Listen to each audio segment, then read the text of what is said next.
शेठ नारायण बंकट वाचनालयाच्या वतीने सर्व उपस्थित मान्यवरांचं श्रोत्यांचं मी स्वागत करतो व वाचनालयाच्या प्रथेप्रमाणे वाचनालयाचे अध्यक्ष सचिव आजचे प्रमुख वक्ते उपाध्यक्ष व कार्यकारी मंडळ यांनी दीप प्रज्वलनासाठी मंचावर यावं अशी मी त्यांना विनंती करतो।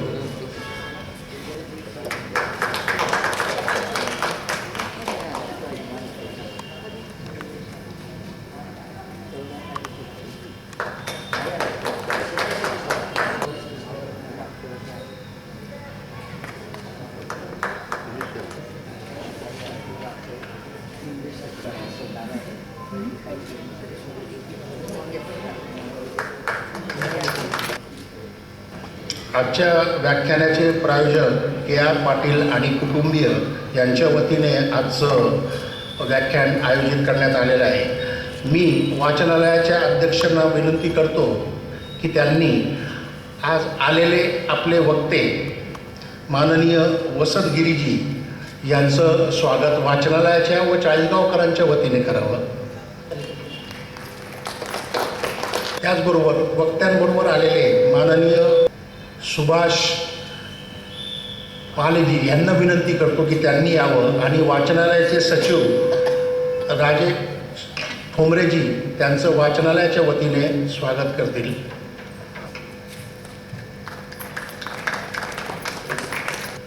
व वाचनालयाचे सचिव सर्पमित्र राजेश ठोंबरेजी यांना विनंती करतो की आपल्या वाचनालयाचे अध्यक्ष डॉक्टर करंबेळकर सर यांचं त्यांनी स्वागत करावं।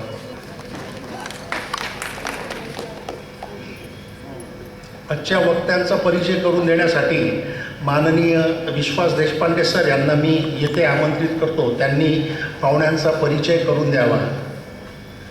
नमस्कार। आज आपले प्रमुख अतिथी प्राध्यापक वसंत गोविंद गिरी मेहकर जिल्हा बुलढाणा या ठिकाणाहून आले आहेत। आपल्यामध्ये ते उपस्थित आहेत, त्यांचं स्वागतही झालेलं आहे। पुनश्च एकदा आपल्या सर्वांच्या वतीने त्यांचं स्वागत करतो आणि त्यांचा परिचय थोडक्यात करून देण्याचा प्रयत्न करतो। माननीय गिरी सर हे मेहकर इथल्या कनिष्ठ महाविद्यालयामध्ये अर्थशास्त्र विषय शिकवत होते। ते निवृत्त झालेले आहेत आता, परंतु अर्थशास्त्रासारखा विषय जरी ते शिकवत असले तरी साहित्य, इतिहास, कला, अभिनय या प्रांतात त्यांची आवड फार आधीपासून आहे आणि म्हणून एखादा प्रसंग आपल्या डोळ्यासमोर उभा करताना तो जिवंत कसा होईल, जिवंतपणे कसा सादर करता येईल अशा प्रकारचा त्यांचा प्रयत्न असतो आणि हे त्यांचं खरोखर खूप मोठं कौशल्य आहे की केवळ शब्दफेकीने, शब्दांच्या माध्यमातून ते तो प्रसंग आपल्या डोळ्यासमोर उभा करतात। ही अनुभूती आपल्याला त्यांच्या व्याख्यानातून येणार आहे।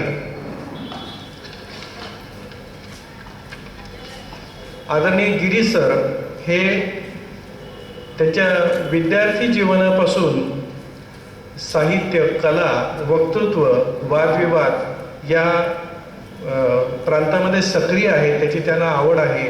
अनेक वक्तृत्व आणि वादविवाद स्पर्धांमध्ये त्यांनी विद्यार्थी दशेपासून सहभाग घेतलेला आहे।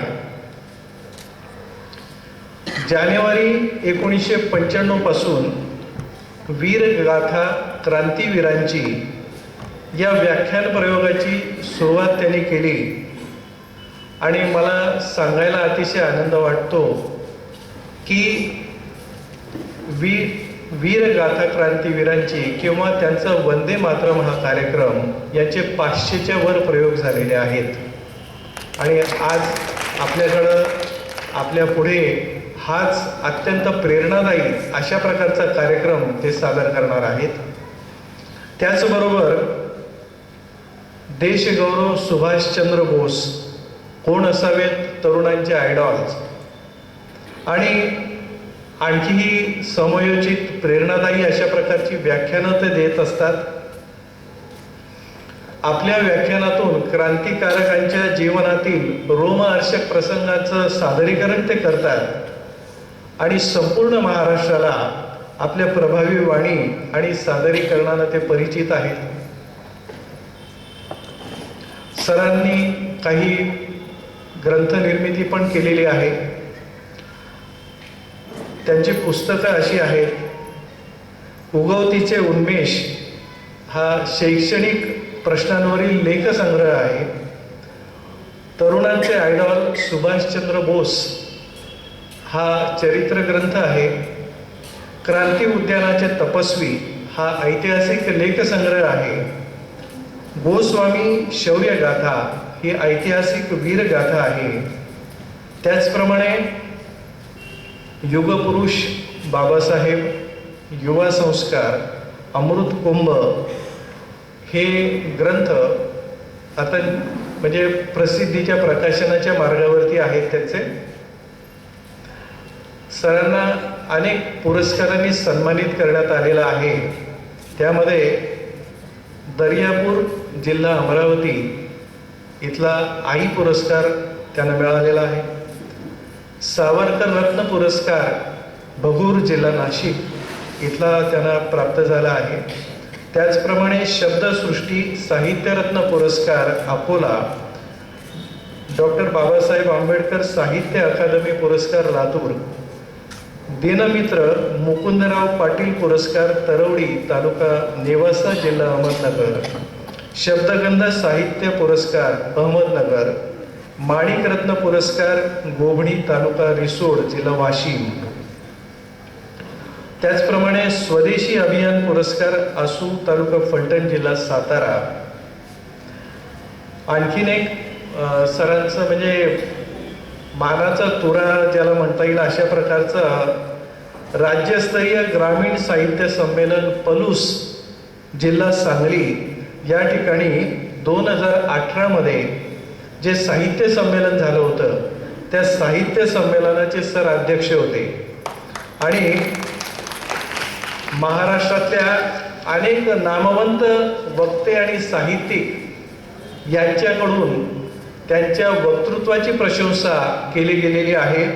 उदाहरणादाखल मी आपल्याला सांगतो की साताऱ्याचे प्राचार्य यशवंत पाटणे असं म्हणतात त्यांच्याबद्दल की क्रांतिकारकांच्या जीवनावरील अनेक व्याख्यानं ऐकली त्यावेळी त्या व्याख्यात्यांच्या विरोधात क्रांती करून उठावे असे वाटत होते, पण प्राध्यापक वसंत गिरींना ऐकल्यानंतर हा बुलढाण्याचा ढाण्या वाघ क्रांतिकारकांचे जिवंत चित्र उभे करतो हे लक्षात आले. प्राचार्य शिवाजीराव भोसले असं म्हणतात की स्वातंत्र्यानंतर स्वार्थी माणसांनी ज्या महान कार्याकडे पाठ फिरवली आहे त्या कार्यामध्ये प्राध्यापक गिरींनी स्वतःला झोकून दिले आहे. त्यांच्या कार्याला माझ्या शुभेच्छा.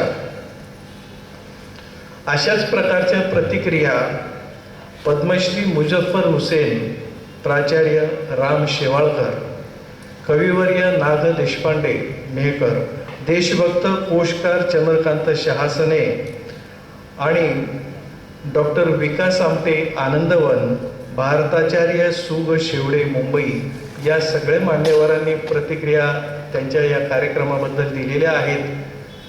आणि आपलं भाग्य असं आहे की आज हा कार्यक्रम आपल्याला प्रत्यक्ष ऐकायला मिळतो आहे. तर त्यांचा हा परिचय मी थोडक्यामध्ये आपल्याला करून दिला. त्यांचा परिचय त्यांच्या व्याख्यानातून आपल्याला होईलच. मी सरांना विनंती करतो की त्यांनी आपल्या व्याख्यानाला सुरुवात करावी. धन्यवाद. ज्यांच्या प्रेतांच्या पायघड्या करून स्वातंत्र्य लक्ष्मी आमच्या घरापर्यंत चालत आली त्या समस्त क्रांतीवीरांना मनपूर्वक अभिवादन करतो. सामाजिक विषमता नष्ट करण्यासाठी आपलं संपूर्ण आयुष्य ज्यांनी व्यतीत केलं अशा सर्व समाजसेवकांनाही सुद्धा मनपूर्वक अभिवादन करतो. आजच्या कार्यक्रमाचे आयोजक आणि प्रायोजक यांचेही मनापासून त्यांना धन्यवाद देतो. माझे मित्र विश्वासदादा देशपांडे यांनी मला या ठिकाणी खरं म्हणजे व्यासपीठावर उभं राहण्याची संधी दिली, त्यांचेही ऋण सुरुवातीलाच व्यक्त केले पाहिजेत. त्याबरोबरच चाळीसगावकर बंधू भगिनी, खरं म्हणजे व्याख्यानमालेकडे लोकांनी पाठ फिरवलेली असतानाही सुद्धा मोठ्या संख्येने या ठिकाणी उपस्थित आहेत. तुमच्या सर्वांचे सुरुवातीलाच मनपूर्वक अभिवादन तुम्हालाही सुद्धा करतो. व्यासपीठावर विराजमान झालेले सर्व मान्यवर, प्रायोजक KR पाटील आपल्या मातोश्रीच्या नावाने माझं व्याख्यान त्यांनी आयोजित केलं, त्यासाठी अर्थातच जो धनाचा पाठिंबा हवा आहे तो त्यांनी दिला, त्याबद्दल त्यांचे ऋण व्यक्त करतो. मित्रांनो, सुरुवातीला थोडीशी नम्र सूचना देईल. आपले मोबाईल जे आहेत ते मोबाईल कृपया बंद करून ठेवावेत. एकही रिंगटोन जर मला ऐकायला मिळाली किंवा कोणी व्हॉट्सअप फेसबुक पाहत आहे असं चित्र जरी मला दिसलं तरीही सुद्धा आयोजकांनी ही व्याख्यानमाला आयोजित करण्याची काहीही गरज नाही असं आयोजकांना मला सांगावंसं वाटेल. त्यामुळे क्रांतिकारकांच्या सोबत आपण 1857 पासून 1947 पर्यंत आहोत ही मानसिकता तयार करा आणि या ठिकाणी बसा, म्हणजे तुम्हाला खरोखर कार्यक्रमामध्ये रममान होण्याचा आनंद जो आहे तो आनंद मिळेल, तो तुम्ही घ्याल याबद्दल मला संपूर्ण विश्वास आहे. मित्रांनो, 1857 ते 1947 90 वर्षाचा सशस्त्र क्रांतीवीरांचा रोमांचकारी इतिहास. दुबळ्या आणि असाही हिंदुस्थानवासियांचे अश्रू पुसण्याचा उसना परजून इंग्रज भारतामध्ये आले, पण ज्या डोळ्यामधून अश्रू धरतात ते डोळे चोरपडून घेण्यासाठी त्यांनी सुरुवात केली. त्या तानाशाही राजसत्तेच्या विरोधामध्ये बलिदानाची आण घेऊन झुंजणाऱ्या महावीरांचं हे महाभारत आहे. त्यांच्या त्यागाविषयी बोलायचं म्हटल्यानंतर काय बोलावं? एक शायर म्हणतो, मौत के हयात के चष्मे उबल पडे, मौत के हयात के चष्मे उबल पडे और कब्रों से उठ उठ कर मुर्दे निकल पडे. म्हणजे मृत्यूच्या गर्भामधून जीवनाचे झरे वाहतील आणि थडग्यातून उठून उठून मुर्दे नाचू लागतील, अशा प्रकारची ही रोमहर्षक कथा आहे. 1856ला ज्यावेळेस लॉर्ड डलहौसीने राज्य खालसा करण्याचा सपाटा सुरू केला, त्यावेळेस कानपूरहून 11 मैल दूर ब्रह्मावर्तामध्ये श्रीमंत नानासाहेब पेशवे यांनी आपले सरदार अजीमुल्ला खान यांना इंग्लंडला पाठवून इंग्रजांचे इरादे पडताळून पाहण्यासाठी सांगितलं. अजीमुल्ला खान भारतामध्ये परत आले, त्यावेळेस त्यांनी सांगितलं, नाना साहब, अंग्रेज यहाँ पे व्यापार करने के लिए नहीं है, वे हमें गुलाम बनाना चाहते हैं, यहाँ पे राज्य करना चाहते हैं. नानासाहेब पेशव्यांनी युद्धासाठी कंबर कसली. त्यावेळेस संदेशाची माध्यमं होती रक्तकमळ आणि चपात्या, परंतु बदला आणि बलिदानाची भावना जी आहे त्याने पेटलेला एक युवक जो आहे तो 29 मार्च 1857ला कलकत्त्याच्या बराकपूर छावणीमध्ये त्याने अचानकपणे रांग तोडली आणि तो समोर आला आणि त्याने गर्जना केली, भाइयों उठो, हमें हमारे दगाबाज दुश्मनों को खत्म करने का है, अब सोने का वक्त नहीं है, क्रांती हमें पुकार रही है. मित्रांनो, मेजर हुसेनला काय झालं ते कळेना, परंतु त्याला मात्र एक साहूल लागलेली होती की आता ब्रिटिश राजसत्तेच्या विरोधामध्ये जे आहे ते विरोधामध्ये इथला तरुण पेटून उठलेला आहे. त्याने आदेश दिला, सोल्जर कॅप्चर मंगल पांडे. परंतु क्षणाचाही सुद्धा विलंब लावता आपल्या बंदुकीचं जे निशाण आहे त्याने सार्जंटच्या सीन्याचा वेध घेतला, दुसऱ्या क्षणी घोडा दाबला गेला आणि ह्युसनचा देह जमिनीवरती कोसळून खाली पडला. लेफ्टनंट बॉब त्यानंतर ताड घोड्यावरून धावत आला. त्याने म्यानातून समसैर बाहेर काढली, मंगल पांडेने समसैर बाहेर काढली. एक अत्याचारी हुकूमतीचा शोषण दूत, दुसरा भारत मातेचा निर्भय पुत्र. मंगल पांडेची तलवार वार प्रतिहार करीत गनिमाच्या गळ्यामध्ये घुसली. 2 दुश्मन धुळीत, पांडे समसैर घेऊन बेभान झालेला. त्यानंतर कर्नल व्हिलरचा गोळीबंद आवाज, सोल्जर कॅप्चर मंगल पांडे. परंतु संपूर्ण शिपाई निमुटपणे खाली मान घालून उभे. त्यानंतर एकमुखानं गर्जून ते म्हणाले, हम हिंदुस्तानी शिपाई का बाल भी बाका नहीं करेंगे. मित्रहो, पांडेच्या हस्ते झालेला क्रांतीचा हा मंगल शुभारंभ आणि त्यानंतर 1857च्या उठावामध्ये झाशीची राणी लक्ष्मीबाई, बिरसा मुंडा, कुंवर सिंह, नानासाहेब पेशवे, रावसाहेब पेशवे, हजार जवान आणि किसान आपल्या प्राणाची आहुती देऊन त्यांनी या मातृभूमीवरचं ऋण व्यक्त केलं. 1857च्या नंतरचा कालावधी म्हणजे वरवर पाहता शांत शांत अशा प्रकारचा कालावधी होता. परंतु गुप्त योजना पर्वाचा तो काळ होता. अधूनमधून काही चकमकी होतच होत्या. पुण्याच्या जवळ जे मुरलीधराचं मंदिर आहे त्या ठिकाणी वासुदेव बळवंत फडके यांनी सुरुवातीला ठरवलं काही शहरी सुशिक्षितांना सोबत घ्यायचं आणि क्रांतिकार्य करायचं. परंतु हा पांढरपेशा वर्ग हा क्रांती करण्याच्यासाठी उपयोगी पडणार नाही हे त्यांच्या लवकरच लक्षामध्ये आलं. म्हणून पुणे आणि सातारा जिल्ह्यातील बेडर परंतु स्वामिनिष्ठ अशा रामोशाशी ज्यांनी संधान साधलं, शिवाजी महाराजांचा आदर्श डोळ्यासमोर होता. जे गरिबाचं रक्त शोषण करून लोक श्रीमंत झालेले आहेत त्यांची संपत्ती लुटा आणि तो पैसा भारत माता मुक्त करण्याच्यासाठी उपयोगामध्ये आला. पहिला छापा टाकला पुण्याजवळच्या धामाडी गावावर 29 फेब्रुवारी 1879ला. त्यानंतर लागोपाठ जे आहे ते 4 महिने इंग्रज सैन्य त्यांच्या पाठीमागे धावत होतं. परंतु ते पकडल्या जात नव्हते आणि शेवटी त्यांनी पुण्यामधील विश्रामबाग आणि बुधवारपेठ या ठिकाणची जी सरकारी कार्यालय आहेत ही लुटून जाळून भस्मसात केली आणि ती लूट जी आहे ती स्वातंत्र्य कार्यासाठी उपयोगी आणायची असं ठरवलं. त्यावेळेस जेव्हा ते पकडल्या गेले, अर्थात गद्दारांची आपल्या देशामध्ये कमतरता नाही, पण पकडल्या गेल्याच्या नंतर एडवनच्या तुरुंगामध्ये जाण्याच्या अगोदर त्यांचा क्षोभ जो आहे तो लक्षात घेण्यासारखा होता. या ठिकाणी एक एक माणूस अण्णा वाचून तरसून मरत असताना नुकतेच 14 जिल्ह्याचे 21 जिल्हे झालेले होते. साहजिकच 7 नवे कलेक्टर, 7 नवे न्यायाधीश आणि इतर सर्व नौकर वर्गांचा फौजफाटा जो आहे तो इंग्लंडमधून भारतामध्ये आणला जाणार होता. माझा भारतीय बांधव अण्णा वाचून तरसून मरत असताना इंग्रज अधिकाऱ्यांचे एवढे चोचले पुरवल्या जातात आणि माझ्या भारतीय बांधवांचं शोषण होतं हे मला बघवल्या गेलं नाही आणि म्हणून मी ब्रिटिश साम्राज्यशाहीच्या विरोधामध्ये बंड करून उठलो. फासावर जाण्याची वेळ आली तरी सुद्धा अत्यंत अभिमानाने मी फासावर जाईल असं म्हणून ते एडवनच्या तुरुंगामध्ये निघून गेले. पुढचा कालावधी मित्र 1896 मध्ये पुण्याला प्लेगची साथ आलेली होती आणि प्लेग निवारण करण्याचं नाटक करीत होता एक इंग्रज अधिकारी रँड. घरोघरी जाऊन तो कुठल्या प्रकारचे अन्याय आणि अत्याचार करीत होता याविषयी सुधारक नावाचं वर्तमानपत्र लिहितं. इतके दिवस फक्त चोऱ्यावरच भागत होता, आता आमच्या बायकांच्या अंगावर हात घालण्यापर्यंत मजल गेलेली आहे. तरी सुद्धा आम्ही शांतच. अरे धिक्कार असो असल्या शांततेचा आणि सहिष्णुतेचा. ज्या बाबतीमध्ये मनुष्याच्या मनोवृत्ती ह्या नाजूक असतात त्या बाबतीमध्ये त्या खोंडांनी तुम्हाला डिवचलं तरी सुद्धा तुम्ही शांतच असं म्हणून लोकांमध्ये जागृती केली. गणेश उत्सवाच्या निमित्ताने काही कार्यक्रम चालू होते. त्यामध्ये काही वाचावीर भाषणं देत होती. भारताला स्वातंत्र्य कसं मिळेल. सभेमधून एक तरुण उठला आणि म्हणाला की केवळ भाषणं देऊन भारताला स्वातंत्र्य मिळेल असं समजणारे सर्व हिजडे आहेत. नंतर त्या तरुणाला त्या सभेमधून कसं हुसकावून लावायचं याविषयीची चर्चा सुरू झाली. त्या तरुणाचं नाव दामोदर हरिभाऊ चाफेकर.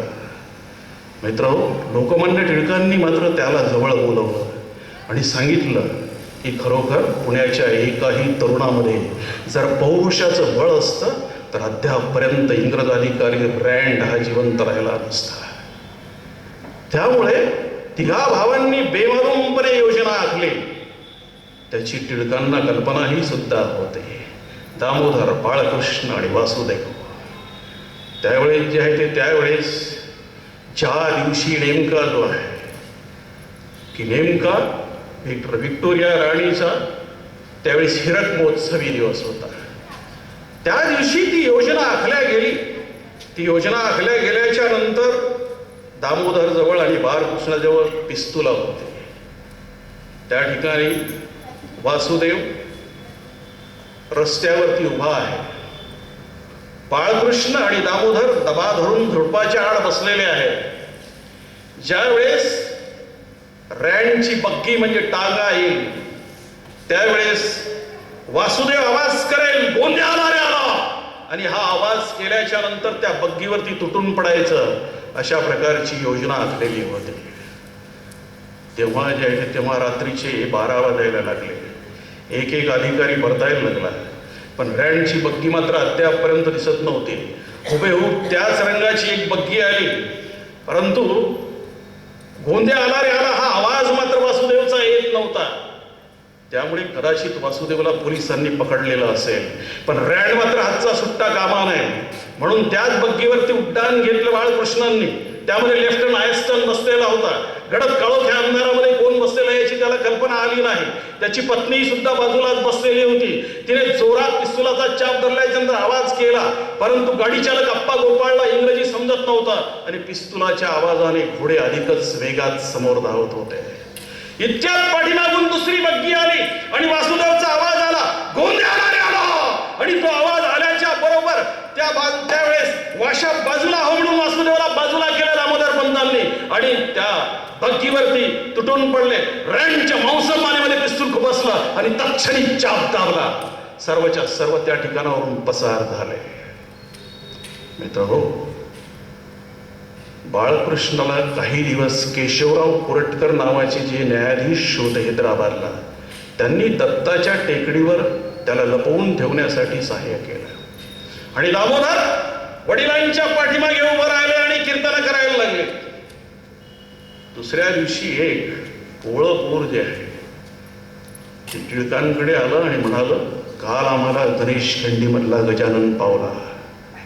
टिळक म्हणाले, छान, फारच छान, पण तुम्ही मात्र यानंतर सावध राहा. मित्र, केवढं दुर्दैव पण या देशाचं, ज्या देशामध्ये असे हिऱ्याचं तेज घेऊन तेजस्वी योद्धे निर्माण झाले, त्याच देशामध्ये गद्दाराची सुद्धा काही कमतरता नव्हती. ज्यावेळेस मुंबईच्या पोलिसांनी 25,000 रुपयाचं बक्षीस जाहीर केलं, त्यावेळेस त्या बक्षिसाला चटावून जाऊन द्रविड बंधूंनी चाफेकर बंधूंची नावं सांगितली. अखेर बाळकृष्ण आणि दामोदर दोघेही पकडले गेले. वासुदेव मात्र पुण्यामध्ये खुल्लम खुल्ला फिरत होता. पोलिसाचा डाव वेगळा होता, त्याला आपण राजसाक्षी म्हणू. वासुदेवचा डाव वेगळा होता. पूर्वी रात्री 9:30 वाजता पुण्यामध्ये तोफ्याचे आवाज व्हायचे. त्या अगोदर तो नागनाथ पाराच्या जवळ गेला. सोबतीला जे आहे ते साठे आणि रानडे होते. त्यांनी जोरात आवाज केला. त्या ठिकाणी द्रविड बंधूचं घर समोरच होतं. तेव्हा जे आपको थाने पे बुलाया है असा आवाज त्यांनी दिला. कदाचित पोलिसांनी बक्षीस घेण्याच्यासाठीच बोलावलेला असेल. या अपेक्षेने द्रविड बंधू ज्यावेळी सुपर्ण सरसावीत घराच्या बाहेर आले, तत्क्षणी वासुदेवांनी पिस्तुलाचा चाप दाबला.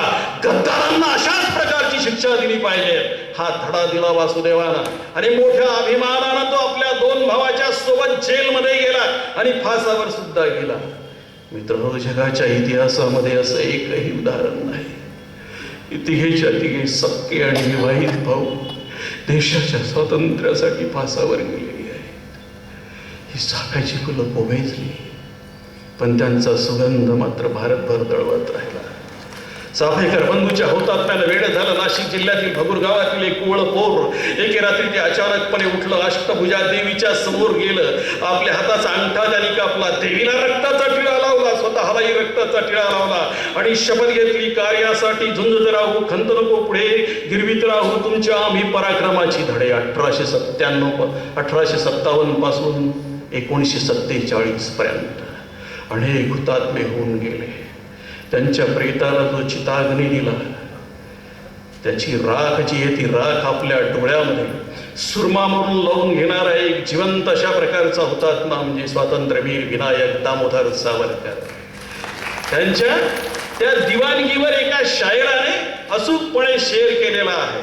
इन्हीं बिगड़ी हुई दिमागों में घनी खुशियों के लच्छे है, इन्हीं बिगड़ी हुई दिमागों में घनी खुशियों के लच्छे है, हमें पागल ही रहने दो हम पागल ही अच्छे हैं, हमें पागल ही रहने दो हम पागल ही अच्छे हैं.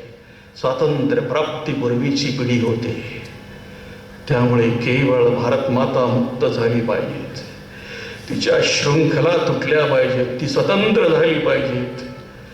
यासाठी वेडी होणारी मुलं, यासाठी पालन होणार आहे. आजच्या तरुणांनी थोडंसं जे आहे ते आत्मपरीक्षण केलं पाहिजे. आपण कोणकोणत्या ध्येयासाठी वेडं होतो.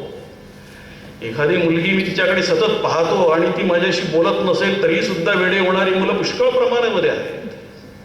पण हा दुर्लभ अशा प्रकारचा मनुष्य देह मिळालेला आहे. तो मनुष्य देह नेमका कशासाठी आहे? तो किती प्रमाणामध्ये समाज कार्यासाठी आणि राष्ट्र कार्यासाठी आहे हे आजच्या तरुण पिढीसाठी कळालं पाहिजे. त्यांना ही तरुण पिढी किंवा या ठिकाणची असलेली मानवी संपत्ती जी आहे ती मानवी संपत्ती ही देशाची खरी संपत्ती आहे. हे समजून सांगितलं पाहिजे. ते सांगितलं गेलं पाहिजे. आणि या व्याख्यानमालेच्या निमित्ताने ते काम होत आहे ही अतिशय आनंदाची अशा प्रकारची गोष्ट आहे. स्वामी विवेकानंद अमेरिका, इंग्लंड, पाश्चात्य देशामधून भारतामध्ये परत आले.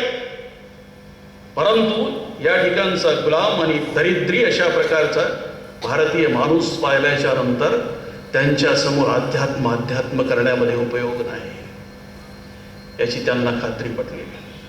म्हणून त्यांनी उपदेश करायला सुरुवात केली. तुम्ही गृहस्थाश्रमी आहात, त्यामुळे तुम्ही शांत असलं पाहिजेत, सहिष्णू असलं पाहिजेत. परंतु समोरचा माणूस जर तुमच्या एक थोबाडामध्ये मारत असेल तर त्याच्या 10 थोबाडामध्ये मारा. असं तुम्ही करणार नाही तर घोर पातकी ठराल. मेल्यानंतर नरकात जाऊन तर पडालच, परंतु जिवंतपणी सुद्धा तुम्हाला नरक यातना भोगाव्या लागतील. असं म्हणून लोकजागृती केली. बंकिमचंद्र चटर्जी आनंदमठ कादंबरीचे लेखक ज्यावेळेस बंगालमधल्या आपल्या निहट्टी नावाच्या गावी आलेले होते, सुट्टीचा थोडासा कालावधी होता. आनंदमठ कादंबरीचं लिखाण त्यावेळेस सुरू होतं. त्यावेळेस त्यासाठी त्यांनी एक कविता लिहिलेली होती. संध्याकाळचा वेळ होती, मित्र जमले होते हुक्का पाणी करण्याच्यासाठी. ते म्हणाले वंदे मातरमसाठी एक कविता लिहिलेली आहे आपले आनंदमठसाठी, तुम्ही वाचा, तुमचा अभिप्राय द्या. त्यावेळेस जे ते मित्रांनी ती कविता वाचली. मित्र म्हणाले बंकिम ही कविता फार क्लिष्ट आहे, संस्कृतनिष्ठ आहे, बंगालीचा मजा या कवितेला नाही आहे. ही कविता तू आनंदमठमध्ये छापायला टाकू नको. बंकिम बाबू म्हणाले तुमच्या चहा पाण्याची आणि फराळाची व्यवस्था करतो. असं म्हणून ते पाठीमागच्या दरवाजाने निघून गेले. थेट प्रेसवरती गेले आणि प्रेसवाल्याला सांगितलं ताबडतोब ही कविता आनंदमठमध्ये छापायला टाका. प्रचंड अवधान दाखवलं बंकिम बाबूंनी. जर बंकिम बाबूंनी आपल्या मित्राचं ऐकलं असतं तर देश एका प्रेरणा मंत्राला मुकला असता. जो मंत्र पडल्याच्या नंतर तरुण तरुणी छातीवर गोळी झेलण्यासाठी तयार होत असत, फासावर जाण्यासाठी तयार होत असत, इंग्रज सरकारची छाती धडधडू लागत असे. त्या मंत्राचं महिमा गाणारं ते गीत होतं वंदे मातरम. मित्र, वंदे मातरम पासून प्रेरणा घेऊन योगी अरविंद घोष बडोद्याला प्राचार्य होते. प्राचार्य पदाचा राजीनामा त्यांनी दिला आणि ते बंगालमध्ये परत आले. सशस्त्र इंग्रजांना जर धडा शिकवायचा असेल तर बॉम्ब विद्या हस्तगत केली पाहिजेत. त्यामुळे हेमचंद्रदासला विलायतीला पाठवण्यात आला. त्या ठिकाणी एका रशियन महिलेची त्याने मदत घेतली, पंडित श्यामजी कृष्ण वर्माच्या मदतीने. आणि भारतात परत आल्याच्या नंतर पहिला बॉम्ब तयार झाला कलकत्त्याच्या माणिक तळ्यामध्ये. त्याचं परीक्षण करण्याच्यासाठी एक प्रफुल्ल चक्रवर्ती नावाचं कोळपोर, 13-14 वर्ष त्याचं वय असावं, डिग्रिया पहाडावरती गेलं. बॉम्ब किती प्रमाणात यशस्वी होणार याची त्याला कल्पना नव्हती. आपल्या प्राणाची आहुती देऊनच प्रफुल्ल चक्रवर्ती सांगून गेला बॉम्ब यशस्वी झाला. हजारो हुतात्म्यांचा मोरक्या आहे प्रफुल्ल चक्रवर्ती, पण आज आमच्या विस्मरणाचा शिकार झालेला आहे. तसे सर्वच क्रांतिकारक आमच्या विस्मरणाचा शिकार. दुसरा बॉम्ब तयार झाला, त्याचं परीक्षण कुठे आणि कसं करायचं याविषयीची खलबतं सुरू झाली. त्यावेळेस एक 17 वर्षाचं पोर पुढे आलं आणि म्हणालं की बॉम्बचं परीक्षण दगडामातीमध्ये करून बॉम्ब वाया घालवण्यापेक्षा एखाद्या इंग्रज डोक्यावरच त्याचा प्रयोग झाला पाहिजे. त्या पोराचं नाव खुदिराम बोस. त्याने प्रफुल्ल चाकीला सोबत घेतलं आणि तो कलकत्त्यावरून बिहारमधल्या मुझफ्फरपूरला गेला. 30 एप्रिल 1908 रात्रीचे 8 वाजलेले असतील. त्यावेळेस जे त्यावेळेस त्यांनी ठरवलेलं होतं की त्यावेळेस तो इंग्रज अधिकारी जो आहे, तो इंग्रज अधिकारी किंग्सफोर्ड, त्याची गाडी केव्हा आहे याची तू वाट पाहत होता अगदी बिलकुल. किंग्सफोर्ड आपल्या पत्नीच्या सोबत क्लबमध्ये पत्ते खेळत बसलेला होता. हुबेहूब किंग्सफोर्डच्या गाडीच्या रंगाचीच एक गाडी आली. यांना असं वाटलं किंग्सफोर्डची गाडी आलेली आहे. सर्व शक्ती एकवटून बॉम्ब फेकला. प्रयोग 100% यशस्वी झाला. परंतु किंग्सफोर्डऐवजी केनडी कुटुंबामधल्या 2 स्त्रिया मारल्या गेल्या. त्या ठिकाणी गाडीचे तुकडे तुकडे पाहून आणि रक्ताचा सडा पाहून त्यांनी तिथून आपला प्रयोग सक्सेस झाला असं वाटलं त्यांना. पळ काढला त्यांनी. ज्यावेळेस मुकामहा स्टेशनवरती प्रफुल्ल चाकी आला त्यावेळेस पोलीस दरोगा नंदलालने त्याला पकडण्याचा प्रयत्न केला. त्या झटापटीमध्ये त्याने स्वतःची सोडवणूक करून घेतली. खिशातलं पिस्तूल काढलं, आपल्या कानशिलामध्ये मारून घेतलं. या जगाचा निरोप घेतला. प्रफुल्ल चाकी गजबजलेल्या स्टेशनामध्ये शहीद झाला होता आणि प्रफुल्ल चक्रवर्ती एका निर्जन जंगलामध्ये शहीद झालेला होता. इकडे खुदिराम बोस थकलेल्या भागलेल्या अशा अवस्थेमध्ये रेल्वे रुळावरून धावत होता. तो वैनी स्टेशनवरती आला. एका हॉटेलात गेला. पाण्याच्या ग्लासला तो हात लावणार इतक्यात पोलिसांनी त्याला ओळखलं. याचे मळालेले कपडे, घामेजलेला चेहरा हा खुदिरामच असला पाहिजे. मित्र, खिशातलं पिस्तूल काढायची त्याला संधी मिळाली नाही.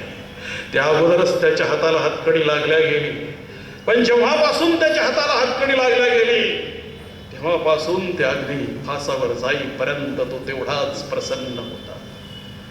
खुदिराम बोसच्या या प्रवृत्तीवरती एका बंगालच्याच फकीर भिक्षेकरांनी कविता केलेली आहे. त्याचा मराठी अनुवाद जो आहे तो अशा प्रकारचा आहे. खुदिराम बोस आपल्या आईला परवानगी मागतो. कशासाठी परवानगी मागतो?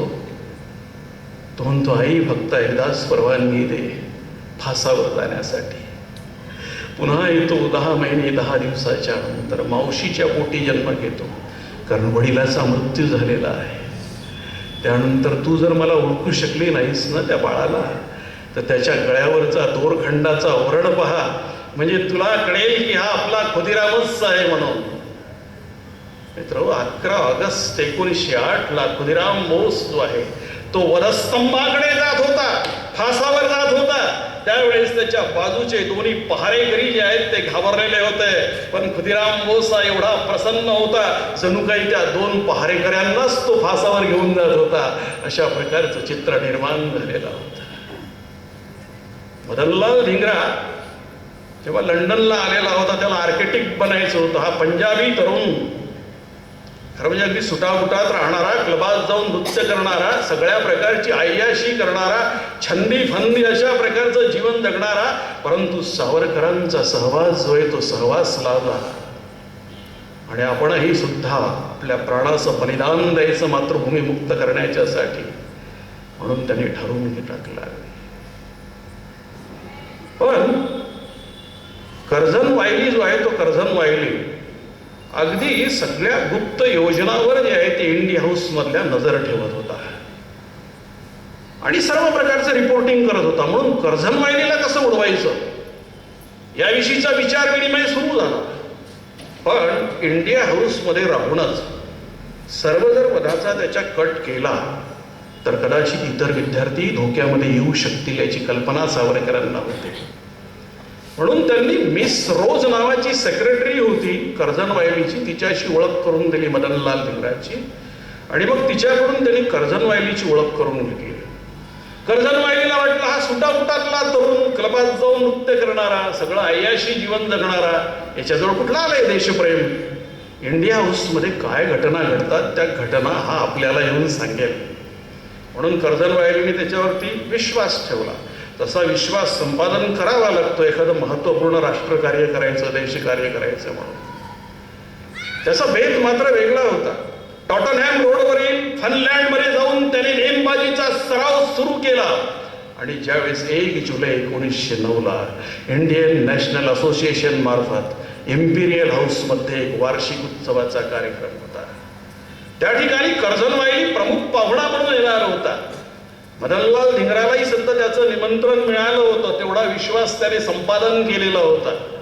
सावरकरांनी दिलेले पिस्तूल आणि स्वतःचं पिस्तूल त्याने सोबत घेतलं.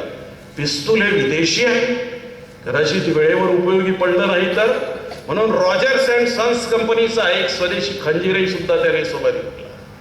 हॉलमध्ये प्रवेश घेतला त्यावेळेस नृत्य संगीत त्या ठिकाणी चालू होतं. हस्तांदोलन करण्यासाठी म्हणून मदनलाल धिंगरा समोर गेला कर्जनवाईच्या. खिशातलं पिस्तूल काढलं, त्याच्या नाकावर टिचून 5 गोळ्या मारल्या. कर्जनवाईचा चेहरा एवढा छिन्न विछिन्न आणि विकृत झालेला होता की त्याच्या जवळचे नातेवाईकही त्याला ओळखू शकत नव्हते. कावळजी लाल काकाचा नावाचा भारतीय ज्यावेळेस त्याच्यावरती चालून आला त्यावेळेस उरलेल्या 6व्या गोळीने त्याने कावळजी लाल काकाचा समाचार घेतला. सभागृहामधले सर्व लोक ज्यावेळेस घाबरून पळायला लागले त्यावेळेस मदनलाल धिंगराने अगदी शांतपणे आवाहन केलं, मी आता कुणालाही इजा करणार नाही, माझं काम फत्ते झालेलं आहे. पोलीस पकडण्याच्यासाठी समोर आले त्यावेळेस अगदी कमरेवर हात देऊन दिमाखात मदनलाल धिंगरा उभा होता.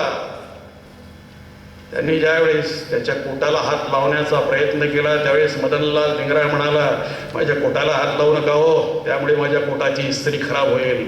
मी स्वतःहून पोलीस चौकीवर यायला तयार आहे.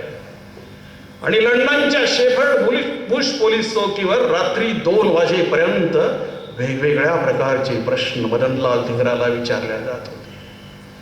तुमच्या जवळचे कोणी नातेवाईक किंवा मित्र जर असतील तर त्यांचे पत्ते, फोन नंबर आम्हाला द्या. तुमच्या या भयंकर कृत्याविषयीची माहिती आम्हाला त्यांना सांगायची आहे. मदनलाल धिंगरांनी ओळखलं आपल्या नातेवाईकांना, मित्रांना या कटामध्ये गोवण्याचा प्रयत्न आहे. तो अगदी बाणेदारपणे म्हणाला की मी केलेलं कृत्य जर एवढं भयंकर असेल तर उद्याच्या वर्तमानपत्रामध्ये ते छापून येणारच आहे. रात्री माझ्या मित्रांची, नातेवाईकांची झोपमोड करण्याची आवश्यकता नाही आहे. मित्र, एवढा भाणेदारपणा तिथे गेल्याच्या नंतर जे आहे जेव्हा त्यावेळेस काही अंतिम इच्छा ज्यावेळेस त्याला विचारल्या गेल्या, तो म्हणाला, 2 बाटली गरम पाणी और एक कंगी लाव. फासावर जाण्याच्या अगोदर 17 ऑगस्ट 1909 माँ के गोद में, भारत माँ के गोद में सोने के लिए जा रहा हूं, जरा नटथट के बंठन के ऐसा चला जाऊंगा भेष. काय विचार होते त्यांच्या. आणि जेव्हा फासावर जायचं तेव्हा काही इच्छा त्याने आपल्या पत्नीची, मुलाची एकदाही सुद्धा विचारपूस केली नाही. आपल्या खिशातलं जे बयान आहे ते बयान मात्र प्रकाशित केल्या जावं त्याची इच्छा होती. इंग्रज अधिकाऱ्यांनी त्या बयानाच्या ज्या प्रती आहेत दोन्ही प्रती जप्त करून टाकल्या. तरी पण ज्या दिवशी फासावर द्यायचं होतं त्याच दिवशी लंडनच्या डेली न्यूज मधून आणि काही दिवसाच्या नंतर पॅरिसच्या इंडियन सोशलिस्ट मासिकामधून ते बयान छापून आले होते. इंग्रज सरकार आवाज झालं, दोन्ही बयानाच्या प्रती आम्ही जप्त करून टाकल्या तरी बयान कसं काय छापून आलं. मित्र, स्वातंत्र्यवीर सावरकरांनीच लिहून दिलेलं ते बयान होतं, त्यामुळे प्रकाशित करण्याची जबाबदारी सुद्धा त्यांनीच घेतलेली होती. ते बयान वाचल्याच्या नंतर विस्टन चर्चिल सहसा म्हणत असे, एवढं प्रखर देशभक्तीने भारावलेलं बयान मी अद्यापपर्यंत पाहिलेलं नाही. ज्या बयानामुळे एखादा महादेश थरथरून उठू शकेल, जे बयान महाविद्यालयाच्या समोर किंवा कोणत्याही विद्यालयाच्या समोर संगमरवरावर कोरून लावलं पाहिजे, त्या बयानामधल्या काही ओळी अशा पद्धतीच्या आहेत. मदनलाल धिंगरा म्हणतात, मी एका इंग्रज अधिकाऱ्याचं रक्त सांडण्याचा प्रयत्न केलेला आहे. यामध्ये मी कोणतीही चूक केलेली आहे असं मला वाटत नाही आहे. कारण माझ्या भारतीय बांधवाचे जे लोक रक्त कवडीमोल समजतात त्यांना अशाच प्रकारची शिक्षा दिली पाहिजे. जेव्हा एखादं गुलाम राष्ट्र जे आहे त्यांना बंदिस्त अवस्थेमध्ये ठेवल्या जातं त्यावेळेस त्यांना दबा धरूनच हा हल्ला करावा लागतो. म्हणून मी माझ्या खिशातलं पिस्तूल काढलं आणि झाडलं, याबद्दल मी अजिबात लज्जित नाही आहे. माझ्या मातृभूमीची पूजा ही खऱ्या अर्थाने श्रीरामाची पूजा आहे, खऱ्या अर्थाने श्रीकृष्णाची पूजा आहे. परमेश्वराने हेच कार्य करण्याच्यासाठी मला पुन्हा पुन्हा जन्माला घालावं. माझ्यासारख्या निकृष्ट प्रकृतीच्या आणि निकृष्ट बुद्धीच्या मुलाजवळ भारत मातेला दुसरा नैवेद्य वाहण्यासारखा नव्हता, म्हणून मी माझ्या प्राणाचाच नैवेद्य भारत मातेला वाहत आहे. वंदे मातरम. अशा प्रकारचं ते आहे. ज्यावेळेस मदनलाल धिंगराच्या या कटामध्ये स्वातंत्र्यवीर सावरकरांचा सहभाग आहे हे इंग्रज अधिकाऱ्यांना कळालं तेव्हा एकदा अगदी एका क्षुल्लक कारणावरून दरेकरांची एक कविता छापली म्हणून बाबाराव सावरकरांना पकडण्यात आलं आणि थेट काळ्या पाण्याची शिक्षा देण्यात आली. काळ्या पाण्याची शिक्षा देणारा होता नाशिकचा कलेक्टर जॅक्सन. म्हणून कलेक्टर जॅक्सनला शिक्षा देण्याच्यासाठी एक 13 वर्षाचं कोवळं पुढे आलं, ज्याचं नाव अनंत लक्ष्मण कानेरे. औरंगाबादला ते काही दिवस शिकत होतं. मासिक 6 रुपये एवढी त्याला शिष्यवृत्ती मिळत होते. जेव्हा 24 डिसेंबर 1909ला नाशिकच्या विजयानंद नाट्यगृहामध्ये संगीत शारदा नाटकाचा प्रयोग होता.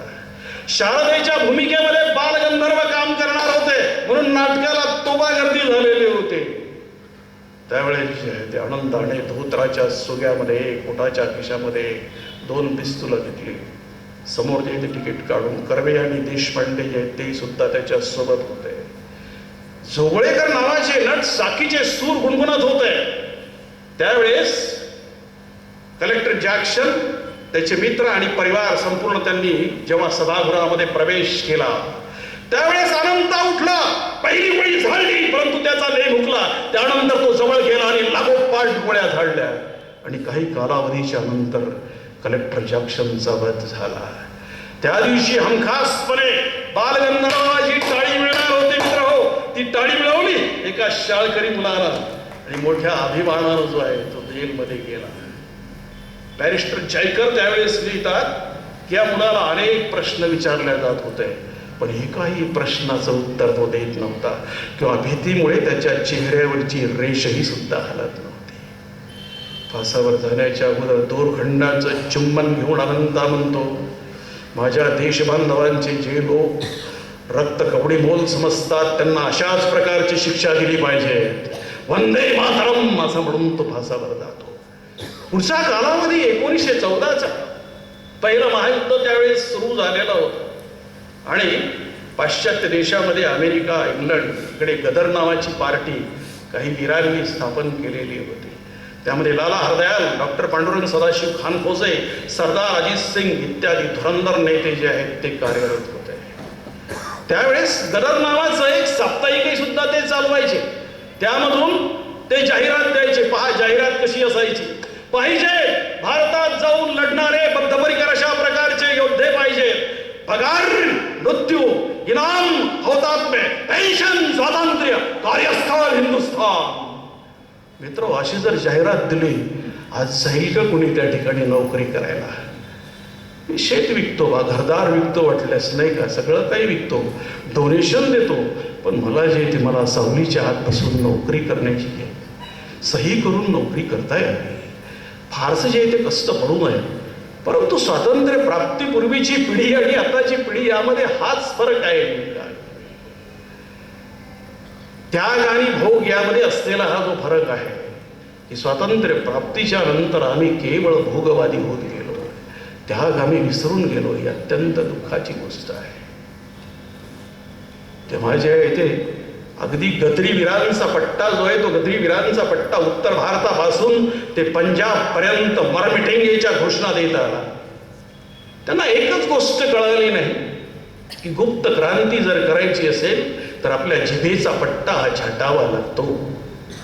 काही गोपनीय गोष्टी ज्या आहेत त्या अगोदरच ओपनीय करून चालत नाही आणि ते झालं तर गुप्त क्रांती जी आहे ती यशस्वी होऊ शकत नाही. त्यामध्ये अगदी प्राणपणाने काम करणारा जो आहे करतार सिंग दररोज 60-70 मैल सायकलवरून फिरायचा आणि क्रांतीचं महत्व प्रत्येकाला पटवून द्यायचा. 25 वर्षाचा विष्णू गणेश पिंगळे सैनिकांच्या मनावर जी मरगळ आलेली होती ती मरगळ दूर करण्याचा प्रयत्न करायचा. दोघेही छावे पिंजराबद्ध झाले. झेलमध्ये गेले. ज्यावेळेस करतार सिंगला भेटण्याच्यासाठी त्याचे नातेवाईक आले त्यावेळी डोळ्यामध्ये अश्रू आणून करतार सिंग जे आहे ते करतार सिंगला विचारत होते, अरे सजा कमी करण्यासाठी अपील कर बाबा. त्यावेळेस करतार सिंग म्हणाला की प्लेग आणि कॉलऱ्यानं माझे शेकडो देशबंधव वारले, त्यांची सजा कुठे आणि कशी कमी करावी हे जसं तुम्हाला कळालं नाही तसंच माझ्या हौतात्म्याबद्दल का समजत नाही. अपील करा त्या ईश्वराकडे की करतार सिंगला पुन्हा पुन्हा याच कामासाठी त्याने जन्माला घालावं. विष्णू पिंगळेला एक अधिकारी म्हणाला, तुझे सर्व साथीदार आम्ही केव्हाच वर पाठवले, त्यांना फाशी दिली, तुला आत्तापर्यंत जिवंत ठेवलं, बघ कशी मेहरबानी केली तुझ्यावर. त्यावेळेस विष्णू पिंगळे म्हणाला, त्वरा करा, ताबडतोब मला फासावर चढवा. कदाचित वर गेलेले माझे साथीदार म्हणत असतील की विष्णू पिंगळे हा गद्दार तर नाही झाला, मरणाची कुठेही भीती नसलेली अशा प्रकारचे हे वीर होते. मित्र, पुढचा कालावधी ऑगस्ट 1921 मध्ये, त्यावेळेस हिंदुस्थान रिपब्लिकन आर्मीची स्थापना झालेली होती आणि सरकारी ऐवज जो आहे तो क्रांतिकार्यासाठी लुटायचा. क्रांतिकार्यांचं स्पष्ट मत अशा पद्धतीचं होतं की इंग्रज सरकारवर असलेला पैसा जो आहे तो पैसा भारताचा आहे आणि त्या पैशावर सर्वात अगोदर आमचा हक्क आहे. भारत माता मुक्त करण्याच्यासाठी आमचा हक्क आहे, आम्हाला व्यक्तिगत कारणासाठी तो नको आहे. आणि म्हणून त्यावेळेस जे आहे ते त्यावेळेस अगदी जेव्हा काकोरी रेल्वे स्टेशनवरती 17,000चा ऐवज लुटल्या गेला, तेव्हा सर्वांना पकडल्या गेलं. कारण गद्दारांची तेव्हाही काही कमतरता नव्हती, सर्वच त्यागी होते, अशातला काही प्रकार नाही. खटल्याचं आहे गद्य आणि वृक्ष नाटक जे आहे ते 18 महिन्यापर्यंत चाललं. पण त्यावेळेस अगदी सर्वांना जे ते सर्वांना प्रेरणा देणारं एक रामप्रसाद बिस्मिलचं गीत होतं, सरफरोशी की तमन्ना अब हमारे दिल में है, हे ते गीत होतं. रामप्रसाद बिस्मिल, रोशन सिंग, राजेंद्र राहाडी आणि अशफाकुल्ला खान चौघांना फाशीची शिक्षा झाली. मित्र, ज्यावेळेस अशफाकुल्ला खान हा फरार अवस्थेमध्ये होता तेव्हा एक अत्यंत सुंदर नन्ना त्याच्यावरती प्रेम करू लागले. एका सुंदर युवतीला काय उत्तर द्यावं अशफाकुल्ला खानने? तो म्हणाला, मी फक्त भारत मातेवर प्रेम केलेलं आहे, त्यामुळे माझा दुर्लभ अशा प्रकारचा मनुष्यदेह जो आहे तो भारत माता मुक्त करण्याच्यासाठी आहे, दुसऱ्या कोणावर प्रेम करण्यासाठी मला वेळ नाही आणि ते माझं मनुष्यदेहाचं कार्यही सुद्धा नाही. आता आपल्यापैकी बऱ्याच जणांच्या मनात विचार आलेला असेल की हा प्रश्न त्या मुलींनी मला का नाही विचारला, अशफाकुल्ला खानला का विचारला, तिला न्याय देण्याचं काम आम्ही केलं असतं. परंतु हाच तर फरक आहे. मग त्यागवाद्यामध्ये आणि भोगवाद्यामध्ये असलेला जो फरक आहे तो फरक प्रामुख्याने हाच आहे, हा लक्षात घ्या. इंद्रिय निग्रह असणारी माणसं जी असतात ती खऱ्या अर्थाने तपस्वी असतात आणि आपण जे आहे ते आपण इंद्रियाची चोचले पुरवणारी माणसं आहोत. त्यामुळे त्यांच्यात आणि आपल्यात असणारा फरक जर पाहिला आपण तर ते खऱ्या अर्थाने जे आहे ते श्रेष्ठ दर्जाचे मानव होऊ शकतात आणि केवळ भोगवादाचा विचार करणारे हे कपड्यातले पशु असतात. दुर्दैवाने एवढा फरक करावा लागतो की आम्हाला जे आहे ते आम्हाला केवळ त्याच गोष्टीला महत्व द्यायचं की आमचं जीवन मरण जे आहे ते केवळ भोगवादासाठी आहे. मित्रांनो, अशफाकुल्ला खान काबूलच्या सीमेपर्यंत पळाला तरी पकडला गेला, परंतु त्यावेळेस निसटलं एक चंसी तिवारी नावाचं पोर. वयाच्या 14व्या वर्षी त्याने महात्मा गांधीच्या असहकार आंदोलनामध्ये सहभाग घेतलेला होता. महात्मा गांधी की जय घोषणा केली, पकडला गेला, पोलिसांचे 15 फटके खाल्ले, परंतु एक फटका मारल्याच्या नंतर त्याच्या तोंडातून आवाज निघायचा, वंदे मातरम, भारत माता की जय. अर्धांड अशा प्रकारचे डाकू जे आहेत तेही सुद्धा एक फटका मारल्याच्या नंतर ताळ्यावर यायचे आणि सगळं काही खरं सांगायला लागायचे. ते या पोराने अगदी हसत हसत सहन केले. संपूर्ण वाराणसी चकित झाली. पंडित मदन मोहन मालवीय यांनी तर त्याचा सत्कार घडवून आणला, परंतु त्यावेळेस त्याने 2 शब्द घेतल्या, एक, यानंतर असहकार आंदोलनामध्ये सहभागी होणार नाही, आणि दुसरी गोष्ट, जिवंतपणी पोलिसांना पकडलेही जाणार नाही. दोन्ही शब्दाला तो शेवटपर्यंत जागला. काही दिवस तो मध्य प्रदेशामध्ये पुजारी बनून राहिला मंदिरावरती, काही दिवस मेकॅनिक बनून राहिला. वेषांतर इतकं बेमालूमपणे करायचा की पोलिसांच्या समोरून निघून गेला तरी ओळखू यायचा नाही. एकट्या दुकट्या पोलिसांनी त्याला पाहिलं आणि ओळखलं तरीही सुद्धा एकट्या दुकट्या पोलिसांची त्याला पकडायची हिंमत व्हायची नाही. त्याचा अर्धांड देह पाहून अगदी बिलकुल. त्याची नेमबाजी इतकी अचूक होती की केवळ ध्वनीच्या रोखाणी जरी पिस्तूल चालवलं तरी पाठीमागच्याचा जबडा सहजपणे फोडू शकेल. क्रांतीच्या या चतुरस्र सेनानीचं नाव आहे चंद्रशेखर आझाद. मित्र, ज्यावेळेस सर्व साथीदार जेलमध्ये बंद झाले त्यावेळेस प्रत्येक ठिकाणी प्रत्येक प्रांतामध्ये असं वेगवेगळ्या प्रकारचं क्रांतिकार्य चालू होतं. परंतु संपूर्ण भारतामधल्या क्रांतिकारकांनी एकत्र यावं आणि क्रांतिकार्य करावं ही इच्छा होती चंद्रशेखर आझादांची. ती पूर्ण केली त्यांच्याच एका मित्राने, जो जगला केवळ 23 वर्ष 5 महिने आणि 26.5 दिवस. परंतु या अल्पशा कालावधीमध्ये त्याने इंग्रज साम्राज्यशाहीला असा भूकंपासारखा हादरा दिला. मेरा रंगने बसंती चोला हे त्याचं जे गीत आहे, हे गीत पिढ्यानपिढ्याची साई देणारं गीत आहे. त्या गीतामधून त्याने आळवणी करायला सुरुवात केलेली होती. हे छत्रपती शिवाजी महाराज आणि झाशीची राणी लक्ष्मीबाई, तुम्ही जी रक्तवस्त्र परिधान करून निघाला होता ही भारत माता मुक्त करण्याच्यासाठी. तीच रक्तवस्त्र परिधान करून आम्ही सुद्धा निघालो आहोत भारत माता मुक्त करण्याच्यासाठी. त्या क्रांतीवीराचं नाव सरदार भगतसिंग. मित्र, भगतसिंग आणि चंद्रशेखर आझाद ही जोडी एकत्र आली आणि क्रांतिकार्याला एक नवा रंग त्यामुळे आला. लाहोरला जेव्हा स्कॉटचा वध करायचा आहे त्यावेळी दबा धरून बसलेले चंद्रशेखर आझाद आणि भगतसिंग रस्त्याच्या बाजूने उभे असायचे. काही सिटी बस जायच्या, कॉलेजच्या मुली सुद्धा जायच्या सिटी बसमधून.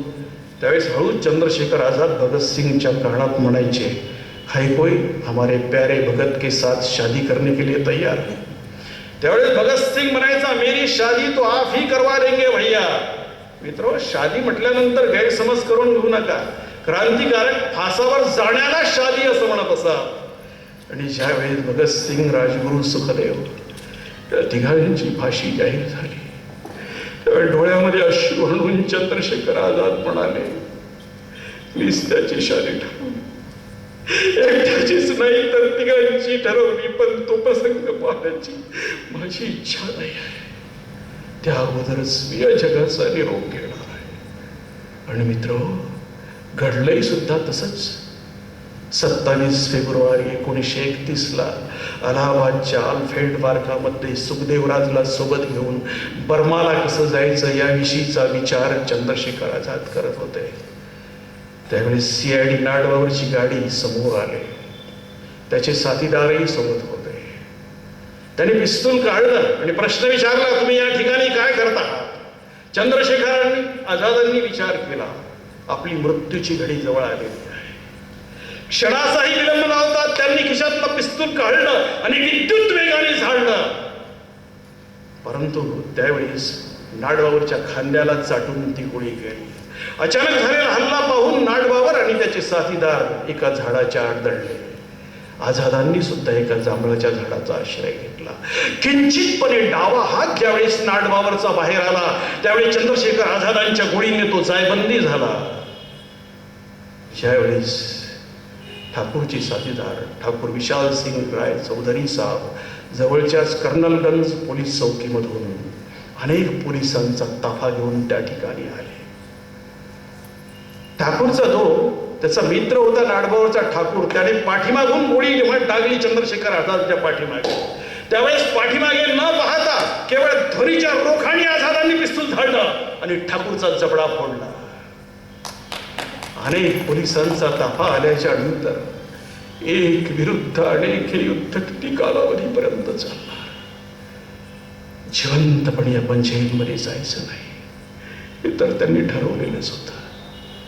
शेवटची गोळी उरली त्यावेळेस आपल्या कानशिलामध्ये मारून घेतली. या जगाचा निरोप आझादांनी घेतला. रक्ताने लखपत झालेला त्यांचा देह पाहूनही सुद्धा पोलिसांचा विश्वास बसत नव्हता. ते मेलेले आहेत पडून दुरूनच त्यांच्या प्रेतावर गोळ्यांचा वर्षाव करीत त्यानंतर दपकत जवळ जाऊन त्यांच्या प्रेतामध्ये संगणी खुपसून ते निश्चितपणे मेलेले आहेत याची खात्री करून घेतली पोलिसांनी. त्यानंतर सतत 3 दिवस हजारो भारतीय त्या ठिकाणी येत होते.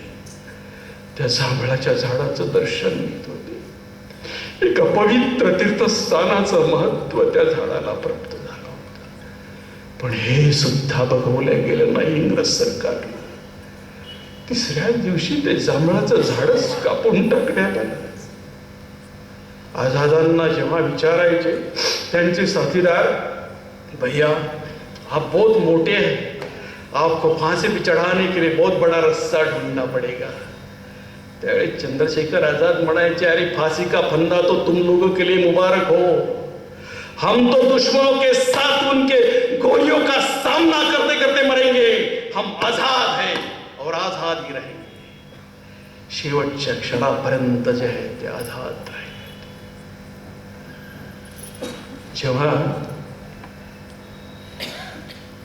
त्यांचे साथीदार म्हणायचे, भैया तुमच्यावर वॉरंट आहे, असे खुलेआम तुम्ही फिरत जाऊ नका, काही स्वतःला सांभाळत जा, सावध राहा.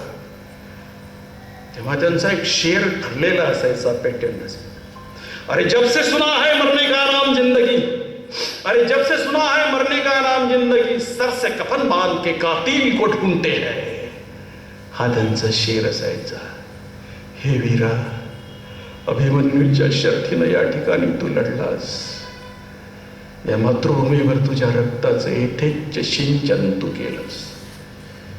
इंग्रज सैतानाने तुझ्या रक्ताने असे काही हात भरवून घेतले की त्यांना आयुष्यभर मेहंदी लावण्याची आवश्यकता पडणार. एक शायर म्हणतो, मेरे खून से हात रंगा कर बोले क्या अच्छा है रंग, मेरे खून से हाथ रंगा कर बोले क्या अच्छा है रंग, अब उन्हें तो उम्र भर मेहंदी रचाना है. त्यांना आयुष्यभर आता मेहंदी लावण्याचं काम. ज्या वेळेस सेना नायकाच्या हुतात्म्याची बातमी लाहोरच्या जेलमध्ये गेली, नुकताच सर्वदेय भगवतीचरण मोरा यांचंही सुद्धा निधन झालेलं होतं. त्यावेळी सर्व साथीदार खिन्न झाले, उदास झाले. पण ते खिन्न आणि उदास यासाठी झालेले होते की सेना नायकाने हुतात्म्याच्या शर्यतीमध्ये आम्हाला मागे टाकलेलं आहे. आम्ही मात्र अजून जिवंतच आहोत. का जिवंत आहोत आम्ही? शर्यत कशासाठी लागलेली होती? हुतात्म्यासाठी शर्यत लागलेली होती. राजगुरू हा विनोदाचा बादशाह, त्याचं पार्टीमधलं नाव होतं रघुवीर. जेलमध्ये जे अगदी सगळ्यांना हसवत ठेवण्याचा ठेका घेतलेला होता त्यांनी. विनोदामागून विनोद करायचा आणि हसवत ठेवायचा सगळ्यांना. मध्यंतरी तो जरा उदास झालेला होता. तो उदास झाल्याच्या नंतर एकाने प्रश्न विचारला, रघुवीर तो मध्यंतरी का उदास झाला होता, निराश झाला होता? त्याने उत्तर काय दिलं, अरे म्हणे जतीनदाने ज्या वेळेस उपोषण सोडलं त्यावेळेस फुफ्फुसामध्ये त्यांनी मुद्दामपणे ते दूध ओढवून घेतलं आणि ती हृदयक्रिया जी आहे ती बंद पाडली. हौतात्म्य खेचून आणलं. हौतात्म्याच्या शर्यतीमध्ये तो पास झाला, मी मात्र नापास झालो, म्हणून मी उदास होतो. आता फाशीची शिक्षा जाहीर झालेली आहे म्हणून मी आनंदी आहे. आनंदाच्या आणि दुःखाच्या कल्पना कशा वेगवेगळ्या होत्या. आपल्या आनंदाच्या आणि दुःखाच्या कल्पना लक्षामध्ये घ्या. किती छोट्याशा गोष्टीमुळे आपण अस्वस्थ होतो. अगदी थोडंही सुद्धा दुःख सहन करणं या लक्झरीज जगांमध्ये थोडंसं म्हणजे अगदी सुखदायी, आरामदायी नाही का. जर अगदी बिलकुल स्लीपर कोचमध्ये झोपून चाललेले लोक असतील, बिलकुल अरे एसी बंद आहे क्या, पसीना पसीना हो रहा है, एक मिनिटासाठी एसी बंद जरी झाला तरी त्यांची प्रतिक्रिया ही असते. कुठे ते क्रांतिकारक आणि कुठे आम्ही? किती आमच्या शरीराला जे आहे ते सुखदायी करून ठेवलेलं आहे नाही का. सगळं म्हणजे सुखाचे उपभोग घेणारं शरीर जे आहे त्याच्यामध्ये प्रतिकार शक्ती ही अजिबात नसलीच पाहिजे याची आम्ही जाणीवपूर्वक काळजी घेतो. भगतसिंगाचा हुतात्म्य वेळ तर पराकोटीला पोहोचलेलं होतं. स्वतःहून सकाळदंड पेरून घेतलेले होते. त्याने दिवसामागून दिवस जात होते तरी अन्न पाणी सेवन करायचं नाही असं त्यांना ठरवलं. त्याचं ते उग्र धोधप पाहून संपूर्ण भारत आवाज. भगतची सुटका होत नाही म्हणून स्वतःवरच चढपडत होता. मित्रहो, त्याला वाचवण्यासाठी महात्मा गांधींनी एकदा प्रयत्न केला. लाहोरच्या जेलमध्ये ज्या वेळेस त्यांनी मेहता वकिलांना पाठवलं आणि त्या ठिकाणी गेल्याच्या नंतर त्यांनी तिथे ते वकील म्हणाले की तुम्ही जर हिंसेचा मार्ग सोडला तर महात्मा गांधी तुम्हाला वाचवण्यासाठी प्रयत्न करतील. भगतसिंगने एवढंच सांगितलं, तुम्ही उद्या या. दुसऱ्या दिवशी ज्यावेळेस तिथे ते वकील गेले त्यावेळेस आज्ञाधारक आणि विनयी भगतसिंग एक पत्र लिहून त्यांच्या हातामध्ये देतो. काय लिहितो त्या पत्रामध्ये तो? त्या पत्रामध्ये तो लिहितो, आम्ही इंग्रज सरकारच्या विरोधामध्ये युद्ध छेडलेलं आहे, म्हणून साहजिकच आम्ही युद्धबंदी आहोत. युद्धबंद्याशी युद्धबंद्यासारखा व्यवहार केला जावा. ज्याप्रमाणे चोर आणि दरोडेखोरांना फासावर लटकवल्या जातं त्याप्रमाणे फासावर लटकवल्या जाऊ नये. आम्हास गोळ्या घालून ठार करण्यात यावं, हीच नम्र विनंती. आपला आज्ञाधारक भगतसिंग. मित्रांनो, भगतसिंगने वीराचं मरण मागितलेलं होतं, पण भिकारी इंग्रज सरकार त्याला ते द्यायला तयार नव्हतं. फाशीची शिक्षा निश्चित झाली 23 मार्च 1931. सॉरी 24 मार्च 1931. त्या अगोदरचा दिवस म्हणजे 23 मार्च. राजबंद्यांच्या नातेवाईकांना भेटण्याचा दिवस, क्रांतीवीरांच्या नातेवाईकांना भेटण्याचा दिवस. भगतसिंगची आई विद्यादेवी, वडील किशन सिंग, आजोबा अर्जुन सिंग, 2 काकी हुकुम कौर, हरिनाम कौर, 6 भावंड त्याला भेटण्यासाठी आलेले होते. लायलपूरवरून सुखदेवची आई, पुण्यावरून राजगुरूची आई ह्या वीरमाताही भेटण्यासाठी आली. आपल्या पोटच्या गोळ्याला शेवटी एकदा कुरवाळण्यासाठी, त्याला आपल्या हातचा घास खाऊ घालण्यासाठी हजारोंचा जमाव जमलेला होता, शिर उडाळीत होता. साऱ्यांच्या मणीचं काहून कल्पनेच्या कक्षेत तरी पकडता येईल का? इतक्यात एका विषारी बातमीचा तीर त्या ठिकाणी येऊन पोहोचला. फक्त भगतसिंग, राजगुरू, सुखदेव यांच्या मातापित्यांना भेटता येईल, अन्य नातेवाईकांना नाही. जे चोर दरोडेखोर असतात त्यांच्याही नातेवाईकांना भेटण्याची परवानगी मिळते आणि राजबंद्यांच्या नातेवाईकांना भेटण्यासाठी परवानगी नाही. हे ऐकल्यानंतर सरदार किशन सिंग खवळले. त्यांना कुणासमोर हात जोडण्याची सवय नव्हती, पण या भारत मातेच्या पुत्राला सर्वांना भेटता यावं हीच त्यांची विनंती होती. म्हणून ते जेलरच्या समोर गेले आणि म्हणाले, ये देखो मैं और मेरी पत्नी, हम दोनों नहीं मिले तो भी चलेगा. मेरे पिताजी यहाँ पे आए हैं, भगत की 2 चाची आए, उनके भाई आए, ये सारे लोग आए, उनको मिलने दो. जेलर ने अगदी निष्ठुरपणे उत्तर दिलं, ये देखो आपको मिलने का है तो मिलो, नहीं तो जाओ. काळीच फाटून जाव अशा प्रकारचा प्रसंग होता. खिन्न मनाने विषण्ण अवस्थेमध्ये सरदार किशन सिंग बाहेर आले. त्यांनी ही बातमी आपल्या वडिलांना सांगितली. 80 वर्षाचे वृद्ध अर्जुन सिंग मटकन खाली बसले. तरी म्हाताऱ्याचा विवेक किती होता. त्यांनी सांगितलं, जा, तुम्हाला दोघांना भेटण्यासाठी परवानगी मिळाली आहे, काय कमी झालं का? जा, पोराला आमचे आशीर्वाद द्या. इतक्यात सरदार किशन सिंग ओरडले, नहीं, हम भी नहीं मिलेंगे. जमाव, जोश, बदला, भावना, इंतकाम ने बेभान झालेला होता. भगतसिंग की जय, राजगुरू की जय, सुखदेव की जय म्हणून घोषणा करत होता. कारागृहाची कपाटं फोडून आत जाण्याच्यासाठी सिद्ध झाला होता. दगडफेक सुद्धा करत होता. इतक्यात एखाद्या जगतमान्य प्रतिभा संपन्न लेखकाला एखादा नाटकातला संवाद सुचणार नाही, किंवा एखाद्या अतिशय चतुरस्थ सेनानीला असा संवाद सुचणार नाही. तो संवाद सुचला किशन सिंगांना. ते आपल्या पत्नीच्या समोर गेले आणि म्हणाले, हे देख विद्या, चल उठ और यहां से चलने लगे. चल विद्या, यहां रुकने का नहीं है. मित्र, कोणती अशी माता आहे तिच्या पोटचा गोळा थोड्याच वेळानंतर फासावर लटकवल्या जाणार आहे? ती माता त्या ठिकाणी उठून चालू लागेल. या ठिकाणी जमलेल्या प्रत्येक भगिनीला मी प्रश्न विचारेल, हे शक्य आहे? तुमच्याकडून शक्य झालं असतं काय? कदापि नाही. पण ती भगतसिंगाची आई होती. आपल्या एका मुलासाठी इतरांची हाकनाक बळी जायला नको म्हणून ती माता उठली आणि जेलला पाठ टाकून चालायला लागली. त्याबरोबरच सुखदेव आणि राजगुरू यांच्या आया उठल्या आणि त्याही चालायला लागल्या.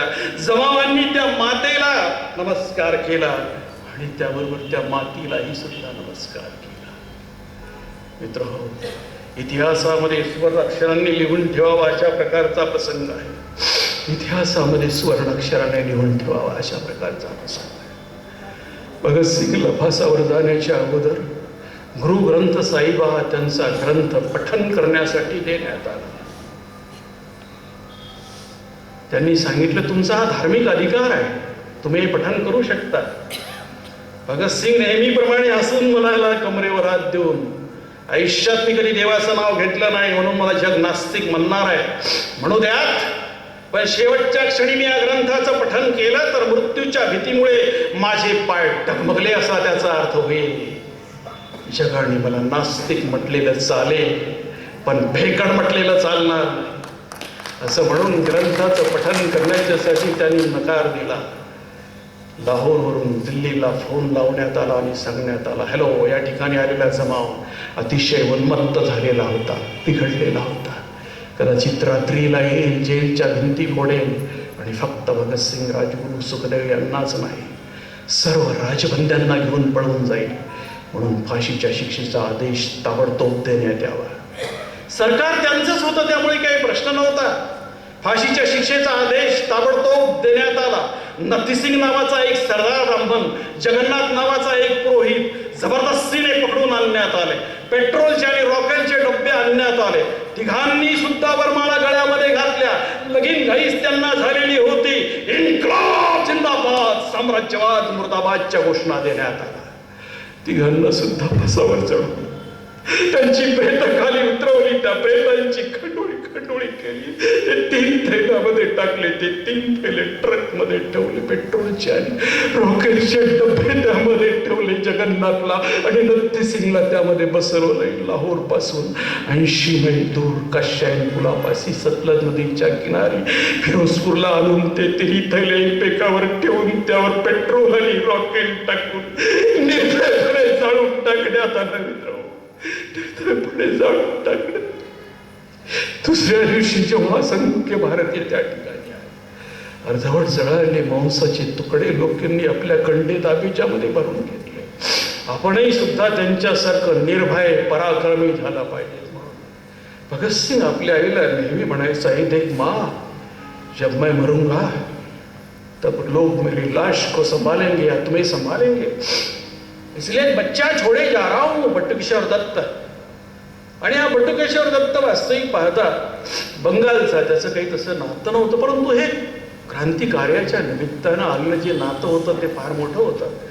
आणि त्या शब्दाला भगतसिंगची आई सुद्धा जागणारी होती. तिनेही सुद्धा आपल्या मुलासमान बटुकेश्वर दत्तला धरलेलं होतं, मानलेलं होतं. ज्यावेळेस 1965ला बटुकेश्वर दत्त भयंकर आजारी पडला, त्यावेळेस पाकिस्तानच्या सीमेजवळ असणारं खटखटकला नावाचं गाव, त्या ठिकाणाहून 80 वर्षाची ही वृद्ध माता भगतसिंगची भिक्षेची झोळी घेऊन निधी गोळा करण्यासाठी मध्य प्रदेशातल्या उज्जैन पर्यंत आली. व्यासपीठावरती वीर माता आली. भव्य असं व्यासपीठ उभारण्यात आलं. विद्यार्थ्यांनी घोषणा द्यायला सुरुवात केली. तरुणांनी सर्व, भगतसिंग की जय, राजगुरू की जय, सुखदेव की जय, वीरमातेचा विजय असो, आणि फुलं उधळायला सुरुवात केली. त्यावेळी श्रीकृष्ण सरल नावाचे तिथले जे कवी आहेत ते व्यासपीठावरती आले.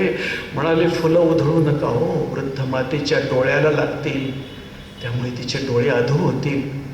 त्यावेळी दूर सारून ही वीर माता म्हणाली त्यांना, दूर सारून की भगतसिंगचं नाव घेऊन मला फुलच काय, गोटे जरी मारले तरी फुला समान होतील. 21व्या शतकामध्ये अशा वीर माता निर्माण झाल्या पाहिजेत आणि वीर पिता निर्माण झाल्या पाहिजेत. त्यासाठी वीरगाथा ऐकल्या पाहिजेत. आज वीरगाथेचं आयोजन त्यासाठी केलेलं आहे या ठिकाणी. हे लक्षामध्ये ठेवा. आणि जीवाचा कान करून आपण लोक ऐकत आहात की किती छान. खरंच म्हणजे एवढे चांगले श्रोते जे आहेत ते श्रोते मला कुठे भेटलेले नव्हते. इतका जीवाचा कान करून तुम्ही ऐकता आहात. खऱ्या अर्थानं जे ते खऱ्या अर्थानं तुमच्या मनामध्ये जे ते मनामध्ये देशभक्ती निर्माण केलेली याची साक्ष मला पटावी इथपर्यंत छान प्रतिसाद तुम्ही देत आहात. अप्रतिम. आज परिस्थिती अशी निर्माण झालेली आहे की भगतसिंग, राजगुरू, सुखदेव जर जन्माला येणार असतील, शेजारच्या घरात जन्माला यावेत. माझ्या घरात मात्र डॉक्टर किंवा इंजिनियर जन्माला यावा, तोही सुद्धा IT कोर्स केलेलाच यावा, त्याने चिक्कार पैसा कमवावा आणि आम्हाला सुखात जगता यावं, त्यालाही सुखात जगता यावं. त्याबरोबरच तसं नाही झालं समजा तर त्याने राजकारणामध्ये जावं किंवा एखादा कार्यकर्ता तरी व्हावा, पण अवैध मार्गाने पैसा जेवढा मिळवता येईल तेवढा मिळावा, कष्ट कोणत्याही प्रकारची करण्याची त्याला गरज पडायला नको. अशी मनोवृत्ती जी आहे ती मनोवृत्ती ज्यावेळेस पालकांची निर्माण होत आहे त्यावेळेस वीरगाथा ऐकण्याचा कोणताही सुद्धा लाभ आपल्याला मिळत नाही. मी, माझं अपत्य, माझं कुटुंब ही अगोदर सर्वात देशाची संपत्ती आहे, त्यानंतर ती समाजाची आहे, त्यानंतर कुटुंबाची आहे, सर्वात शेवटी मी माझा आहे. ही मनोवृत्ती ज्यावेळेस निर्माण होईल त्यावेळेस जे आहे ते वीर माता, वीर पिता निर्माण होते. आज काय झालं, दुपारच्या वेळी ज्या काही सिरियल वगैरे चालू असतात नाही का, गृहिणी वगैरे त्या सिरियल पाहत असतील त्यावेळेस जे ते उद्योजकांची, काही बायांचे वगैरे त्यांनी कोणते कपडे घातलेले आहेत, कोणते दागिने घातले आहेत, त्यांचे लव अफेअर वगैरे कुठे कुठे आहेत, हे पाहण्यामध्ये आजची माता जी आहे ते मोठ्या प्रमाणामध्ये गुंतलेली आहे. कशी जन्माला येतील भगतसिंग, राजगुरू, सुखदेव, छत्रपती शिवाजी? नाही जीव शकणार ना. आमची काही जबाबदारी आहे की नाही त्यासाठी की अशी मुलं जन्माला यावीत असं आम्हाला मनापासून वाटलं पाहिजे. तसे संस्कार द्यायचे, तसे संस्कार आम्ही टाकायला सुरुवात केली पाहिजेत. तर खऱ्या अर्थानं या स्वातंत्र्याचं मोल आम्हाला कळालेलं आहे असं त्याचा अर्थ होऊ शकेल. आम्हाला काहीच करायचं नाही, कुठल्याही प्रकारचा संघर्ष आम्हाला करायचा नाही.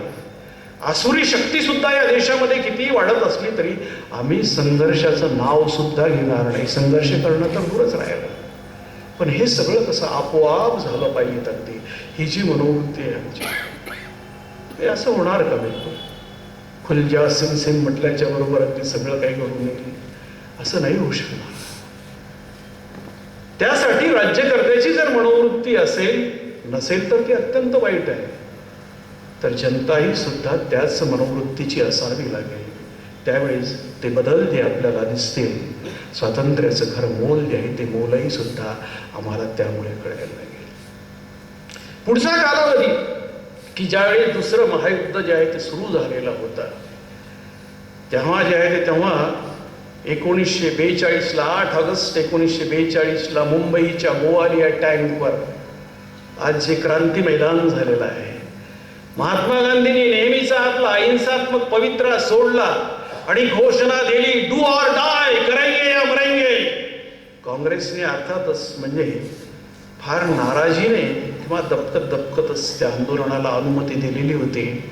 पण महात्मा गांधी म्हणाले की काँग्रेस माझ्यासोबत नसली तरी सुद्धा मी फार मोठं आंदोलन उभं करेल. हे जे त्यांच्यामुळे निर्माण झालेलं होतं, आता त्याची कारणं जी आहेत ती कारण मीमांसा खूप वेगवेगळ्या प्रकारची आहे की त्यावेळी सुभाषचंद्रांचा प्रभाव किती मोठ्या प्रमाणात वाढत होता, हे एक महत्त्वपूर्ण कारण त्याला होतं.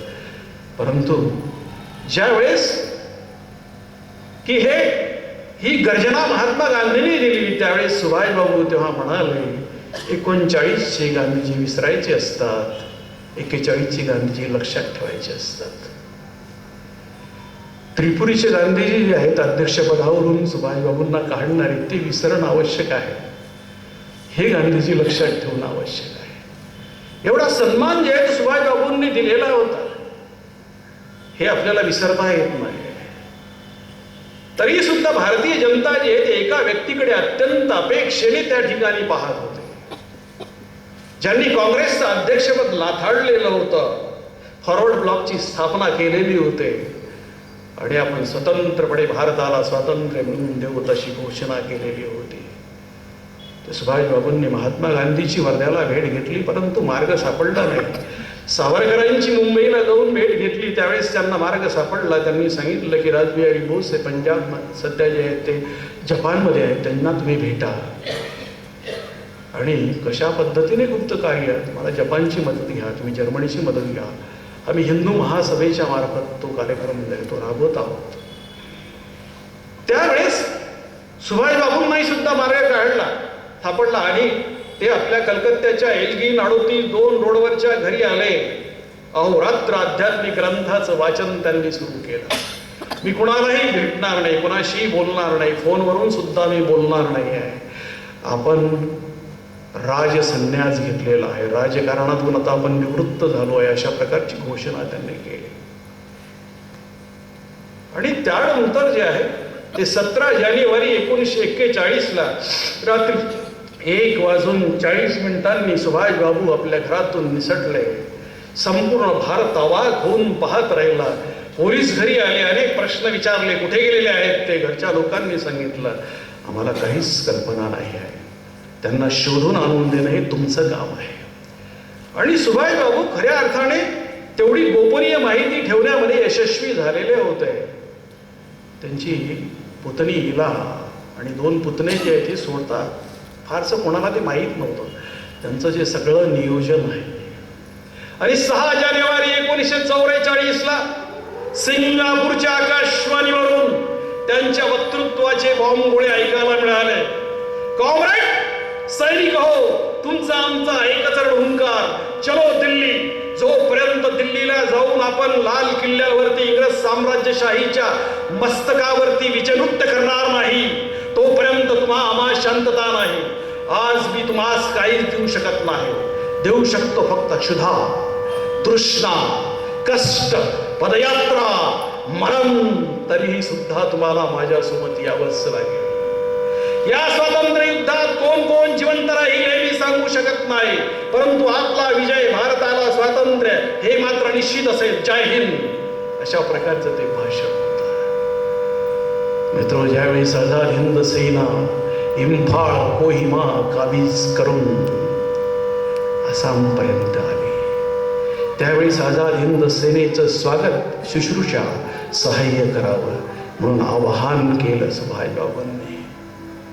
स्वागत तर सोडाच, परंतु या ठिकाणी काही फिरंगी झापड लावलेले जे नेते होते ते सांगत होते की आझाद हिंद सेना जर्मनी आणि जपानची पटकी आहे म्हणून. सुभाषबाबूच्या अंगाची लाही लाही झाली. प्राणकंठाशी आणून ते ओरडले की सांगा, जगाच्या इतिहासामध्ये असं एक तरी गुलाम राष्ट्र आहे का जे परकीय सत्तेच्या मदतीशिवाय स्वतंत्र झालेलं आहे? जे इंग्लंड संपूर्ण जगावरती राज्य करतं तेही सुद्धा दुसऱ्या महायुद्धामध्ये अमेरिकेसमोर गुडघे टेकून मदतीची भीक मागत होतं. म्हणून मी जपान आणि जर्मनीची मदत घेतली याबद्दल अजिबात लज्जित नाही. आणि सुभाषबाबूच्याच प्रेरणेमुळे फेब्रुवारी 1946 मध्ये नाविक दलानं शेवटचा घाव घातला. त्यावेळेस ब्रिटिश साम्राज्यशाही एवढी घाबरलेली होती की आता आपण ठेवलेलं सैनिक जे आहे ते सैनिक आपल्या हातचं राहिलेलं नाही. बंदुका जर त्यांनी आपल्या दिशेने फिरवल्या तर इथून जिवंत परत जाणं कठीण होईल. अर्थात अहिंसावादी होतेच हे सशस्त्र क्रांतिकारकाचं आंदोलन जे आहे ते दडपण्यासाठी. त्यांच्या हातात जे आहे ते सत्ताही सुद्धा होती म्हणून ते दडपल्या गेलं. महात्मा गांधींनी सुद्धा सर्वसामान्य माणूस जो आहे तो सर्वसामान्य माणूस आंदोलनामध्ये जोडलेला होता हे कुणी सुद्धा नाकारू शकत नाही. अगदी महात्मा गांधीचं महत्व मान्य न करणारी माणसंही नाकारू शकत नाही. की सर्वसामान्य माणसाला स्वातंत्र्य म्हणजे काय हे त्यामुळे कळालं फार मोठ्या प्रमाणात. काही तत्व त्यांची पटत नसतील आपल्याला, तो भाग वेगळा, पण त्यांचं ते महत्व जे आहे ते मान्य केलं पाहिजे. आणि मित्र हो, आज त्याच परिस्थिती अशी आहे की स्वातंत्र्य मिळवून 76 वर्षे होऊन गेलेली आहेत. खरोखर त्या हुतात्म्यांना आम्ही विसरलो आहोत का? आपल्या मनाला प्रश्न विचारा. त्यांनी जो एवढा त्याग केलेला आहे, बलिदान केलेलं आहे, त्यांचं महत्व आम्ही विसरलो का? त्यांच्या क्रांतिकार्याचं आम्हाला काहीच मोल नाही का? एखाद्या हुतात्म्याचा आत्मा जर आपल्याजवळ आला तर तो काय म्हणेल? एक शायर म्हणतोय, मौत त्यावेळी जे आहे ते वक्त गुलिस्तां पे पड़ा था तो खून हमने दिया, वक्त गुलिस्तां पे पड़ा था तो खून हमने दिया, अब बाहर आई तो कहते हो तेरा काम नहीं. खरोखर आता त्यांचं काहीच काम राहील नाही का? कोट्यावधी रुपयाचा भ्रष्टाचार करणारे जे अब्जावधी रुपयाचा दादासाहेब असतील, भाऊसाहेब असतील, काकासाहेब असतील, त्यांचेच पोस्टर आपल्याला सर्वत्र लागलेले दिसतात. क्रांतिकारकांच्या जयंत्या पुण्यतिथ्या आम्हाला आठवतही सुद्धा नाहीत. एवढे आम्ही कृतज्ञ झालो आहोत का? मित्र, यावेळी बाबा आमटेंची जी कविता असते ती कविता मला या निमित्ताने आठवते. त्या कवितेमध्ये बाबा आमटे म्हणतात की क्रांती कधी सुद्धा उघडपणे येत नसते, ती गुप्तपणे प्रवेश करते. ज्याप्रमाणे विजा चमकतात त्याप्रमाणे वीज चमकल्याप्रमाणे क्रांती कार्य जे आहे ते चमकत असते. राम जेव्हा वनवासात असतो तेव्हा रामाच्या पावलांना साथ सीता देते. जेव्हा राम राज्यारूढ होतो, सिंहासनावरती बसतो, त्यावेळेस ती पृथ्वीच्या पोटामध्ये गडपते. त्यामुळे क्रांती कार्य करणार नाहीत मतांच्या पेट्यामधून निर्माण झालेले नेते किंवा प्रासादांच्या फरसबंद्यामधून निर्माण झालेले नेते.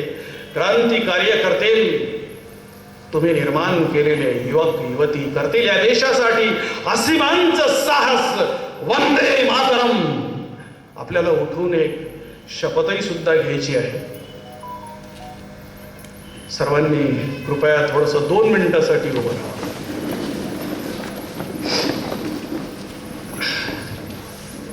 समोर हात करायचा आणि माझ्या पाठीमागे म्हणायचं आहे, भारत मातेला स्वतंत्र करण्यासाठी ज्या क्रांतीवीरांनी आपल्या प्राणाची आहुती दिली, त्या क्रांतिकारकांचा मी वंशज आहे. त्यांचंच रक्त माझ्या धमन्यामधून वाहत आहे. ते माझे पूर्वज होते, मी त्यांचा वंशज आहे. त्यामुळे भारत मातेला सुखी, समृद्ध, दहशतवाद मुक्त करण्यासाठी मी कटिबद्ध आहे. आणि आता मी वंदे म्हटल्याच्या नंतर 3 वेळेस मातरम म्हणायचं, मी भारत माता की म्हटल्यानंतर जय म्हणायचं.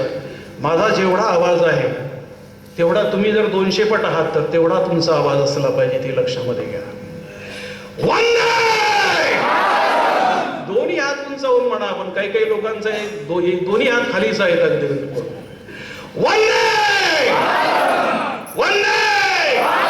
भारत माता की, भारत माता की, भारत माता की. धन्यवाद. मला आयोजकांनी या ठिकाणी संधी दिली त्याबद्दल मी आभारी आहे. मित्र,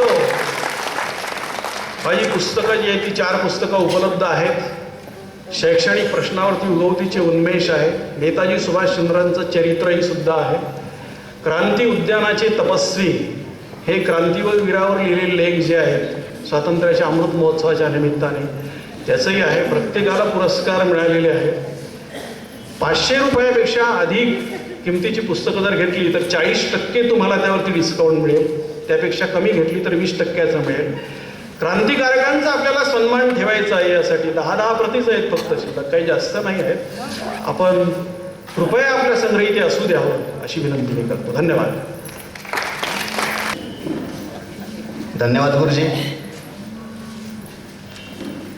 गुरुजींच्या बद्दल फक्त वर्णन करताना मी एवढंच म्हणेल की आपल्यापैकी ज्यांनी कोणी चोपड्याजवळचं उनबदेव नावाचं तीर्थक्षेत्र बघितलं असेल तर त्या ठिकाणी गरम पाण्याचा झरा आहे. वरवर गार दिसणारं पाणी जेव्हा पाण्याला स्पर्श करतो तेव्हा जाणवतं की ते खाली असं धगधगणारं पाणी. आणि मला असं वाटतं हे सरांसाठी खूप योग्य मला सुचलं की ते त्या ठिकाणी उघडतं. एकदा वंदन करतो. मंगल पांडेपासून सुरू झालेल्या या इतिहासातल्या संविधानांना आपल्यासमोर सादर करताना थेट सुभाषचंद्र बोसांपर्यंत त्यांनी आणून ठेवलं. आणि हा इतिहास आपल्यासमोर एखाद्या ओघवत्या वाणीतून येत असतानाच एक झंझावत येणारा धबधबा जसा आपल्या माथ्यावर कोसळावा तो कोसळत होता. त्यांच्या सादरीकरणाला, त्यांच्या मनापासून झालेल्या या सगळ्या प्रकटीकरणाला मी आपल्या सर्वांच्या वतीने वंदन करतो. सज्जन श्रोतेहो, उद्याचा विषय प्रतिपादन करण्यासाठी प्राचार्य अनिल राव सर येत आहेत आणि ते मांडणी करणारे शिक्षणाचे बदलते स्वरूप. आपल्यासाठी हा देखील अत्यंत चिंतेचा आणि चिंतनाचा विषय आहे. तो अगदी मोकळेपणाने एक अधिकारवाणीने मांडावा अशा मुखतून आपल्यासमोर सादर होणार आहे. उद्या आपण सर्वांनी या ठिकाणी उपस्थित व्हावं ही सर्वांना नम्र विनंती. त्यांनी विनंती करून त्यांची पुस्तके या ठिकाणी आपण जरूर त्याचं अवलोकन करावं आणि या ठिकाणी हा कार्यक्रम संपन्न झाला असं जाहीर करतो. धन्यवाद.